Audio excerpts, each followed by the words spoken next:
Dragon Quest Monsters: The Dark Prince is one of the best games I have played. I am having so much fun with this game, y'all.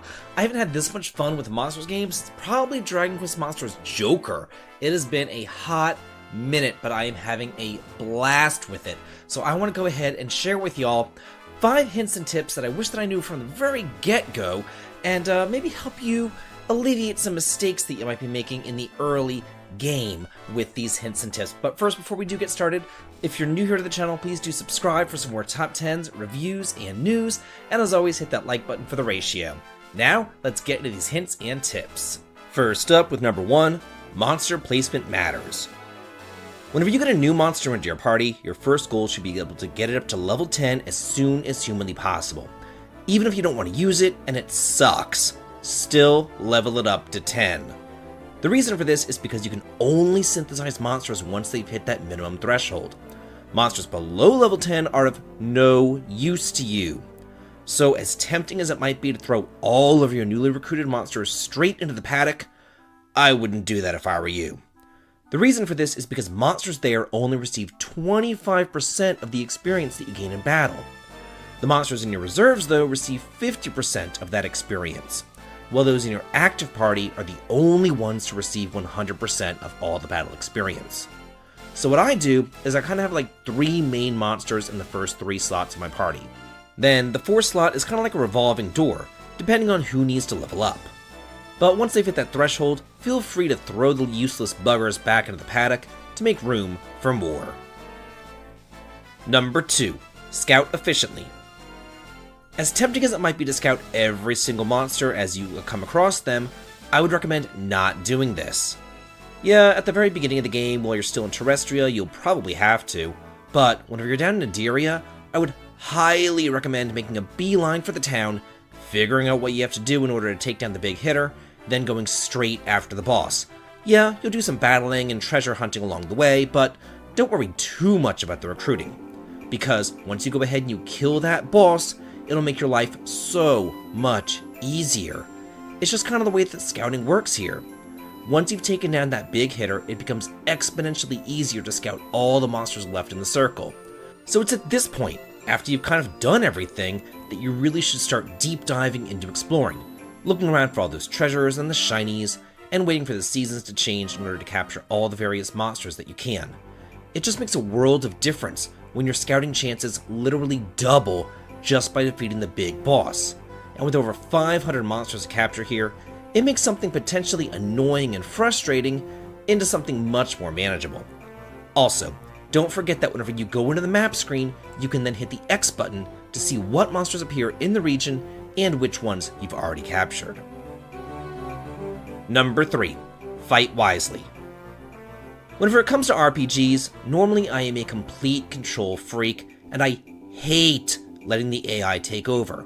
I mean, I remember playing the original Dragon Warrior 4 back on the NES, and being pissed that the AI took over in Chapter 5. So much so that I went off and got a Game Genie code in order to override it. I would much rather choose everybody's commands myself.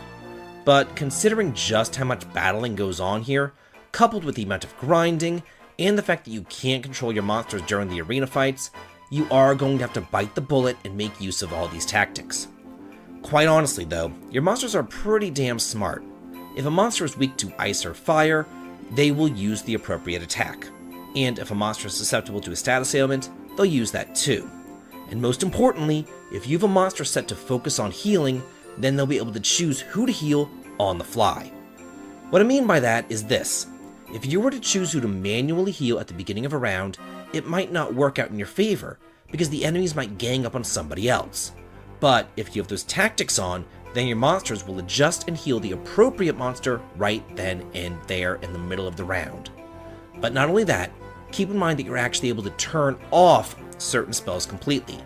So, for example, if you don't want your monster casting Accelerate, you can turn that off and they'll never cast it. Or if you want your monsters to use breath attacks more often, you can adjust that too. I personally turn off all the buffs and the debuffs for the regular battles, and really only have the monsters use those during the boss fights, but your mileage may vary. Number 4, let's talk about synthesis. Synthesis is the name of the game here. It's the bulk of how you're going to be getting more powerful monsters. Again, this is why you have to have all of your monsters at least level 10 so that they'll be able to participate in it.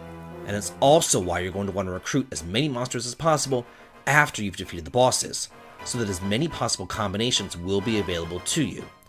Just go down in the tower and talk to Monty, and then 2 options will pop up. However, I wouldn't just choose the basic synthesis option. Instead, choose the reverse synthesis option. That way you can really narrow down what sorts of monsters you want to look for, and it takes all the guesswork out of it. But do keep in mind that all newly synthesized monsters will join up at level 1 with half of their parents' talent points. But to make up for this, a synthesized monster can inherit 3 different talents rather than the basic 2 that the monsters have out on the field. Also, if a monster happens to have like a gold background rather than the typical blue, be sure to prioritize that synthesis, as they will be more powerful than your average monster. And this is key. Various talents also upgrade. What I mean by this, let's say that both parents have HP boost 1, and you have 50 points invested into that talent tree on each parent. Then, when you go to synthesize, that HP boost 1 will upgrade into an HP boost 2 because you went over that 100 point threshold. This is paramount for getting really nice stats on your monsters, and the same thing works for the spell skill trees too. The aficionado skills can get upgraded into the virtuoso tree, and so on. And that, my friends, is the key to making some powerful monsters. Number 5, don't ignore items. As tempting as it is to just kind of like turn on the auto battle and let the game just kind of play itself, that won't work all the time. So do not neglect Sorrow's role as an item user. Whenever you choose an item in battle, it's almost like getting another free turn, or like a 5th character to use. You can use an herb to heal up a monster, rather than having your monsters using the healing spell. That way, they can instead focus on attacking. Or you could use a monster meat in order to increase the odds of scouting, as well as greatly increase the chances of a monster joining you after battle. In fact, with some monsters, using meat is really the only way to recruit them. Then, there's various attack items, and you might be wondering, why in the world would I want to use these? But then remember, there are those metal monsters out there, and just being able to get in that 1 extra point of damage against a metal monster might make all the difference in the world between you getting that delicious experience or them running off for the hills and you being left behind with nothing. And finally, while we're here on the subject, I want to talk about accessories. Yes, the vast majority of accessories will just increase your stats, but I implore you, really look at them, because many others grant you special abilities beyond just extra defense or strength. Benefits such as automatic regeneration after every single round, or increased resistance to spell damage. And many times those extra boosts come in so much more handy than just like a simple regular stat boost.